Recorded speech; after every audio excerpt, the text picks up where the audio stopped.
Hello, Ms. Brown here with another screencast about the cell membrane. On this one, we're going to talk about a specific type of cell transport called osmosis. In osmosis, what I want you to remember immediately when you hear osmosis, think water. It only has to do with water, and it has to go across the cell membrane. It can go either in or out. So there's your definition on the first slide here.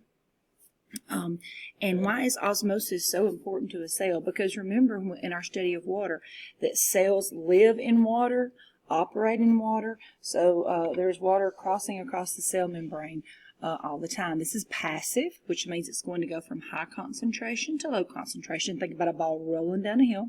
It takes no energy and it does not require transport protein. Now, the direction of the water movement is controlled by tonicity, and that means how concentrated solutes are in the water, the tonicity. It measures the amount of solutes dissolved in water. That's number 2 on your organizer. And right now, let's get all this written down, then I'll have a discussion with you over a little bit more in detail over how this works. Okay, so there's 3 types of descriptions of tonicity. There's hypotonic, think less solutes in the solution than in the cell. And the solution, of course, is what's outside the cell. There's hypertonic, more solutes in solution than in cell. And there's isotonic, where they're equal. And that is the main goal. Usually when this process is happening, it wants it to be equal. That's what it's going for. Remember, you can stop and write in what you need to write in. So, let me go back. Let's go down to number 4. It says label the diagrams below. So let's look at A. A has the cell in the center and dissolved particles. And notice there's more dissolved particles in the center of the cell than there is in the environment around the cell. Therefore, the water is going to rush in. That's hypotonic. So write in hypotonic beside A, and then I want you to put an arrow which way the water moves. So the water is going to move inside the cell, and it's going to keep trying to move inside the cell until it becomes isotonic. It wants it to reach equilibrium. All right, now look at B. We have more solutes outside the cell, so the water is going to do the opposite. So make your arrow from inside the cell to outside the cell, and that is hypertonic. And then C, we have isotonic. It's equal. So that does not mean the water's not moving. Water will be moving. It'll be moving equally in and out of the cell. So let's move on now to 5. Refer to the diagram to answer these questions. All right. So we see the cell is 40%, and it asks which one of these solutions in beakers is isotonic. So which one is isotonic? Of course, B. It's 40% also. And it says solutes can diffuse through the cell membrane. From which solution will solutes enter the cell? And of course, A. Solutes are going to want to move in there. Now, let's skip over 6. 6 will be a demonstration. I'll do that for my virtual learners. I'll do a video with that with some potatoes, and I will do that for you in class. We'll do that face to face. So let's talk about this. What happens with this hypertonic, isotonic, and all this water movement? What's the consequence? How does it apply to the cell?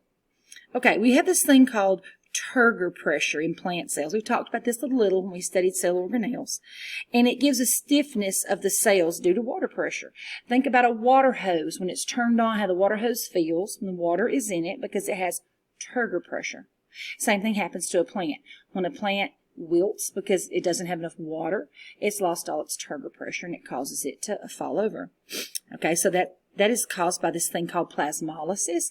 It's a loss of turgor resulting in shrinking and wilting of the cells. And then we have cytolysis, and actually you can have bursting of cells due to too much water pressure.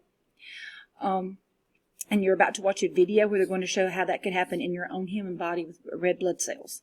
And I want you to pay close attention to that as we watch that in a few moments. And the role of the contractile vacuole. We'll look at a picture of that in class.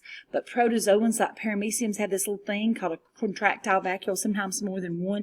And it pumps water out because it's a cell, and they live in water like creeks and ponds and mud holes maybe. And water's always wanting to move in because it's a cell, and the cell is hypotonic to the solution. So water wants to move in. It's always moving in, and it has this little contractile vacuole that squeezes the water out, because if it didn't, the thing would burst. It would go through cytolysis. It's kind of like a bilge pump on a boat that keeps a boat from taking on too much water so you don't sink.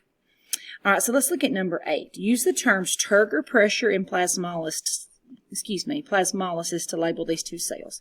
All right, cell A, it looks like it's plumped up, so it has turgor pressure and the cells are stiff. Now cell B, it looks like it's shrinking in, doesn't have much water, so it's going through plasmolysis, and that's where the cells will shrink or wilt. The same thing happens to you if you're dehydrated. Your skin will shrink in. It'll be dry. It won't be very plump. It's why sometimes when you're very sick and you're dehydrated, your eyes, like they sink in under your eyes, get a little sunken.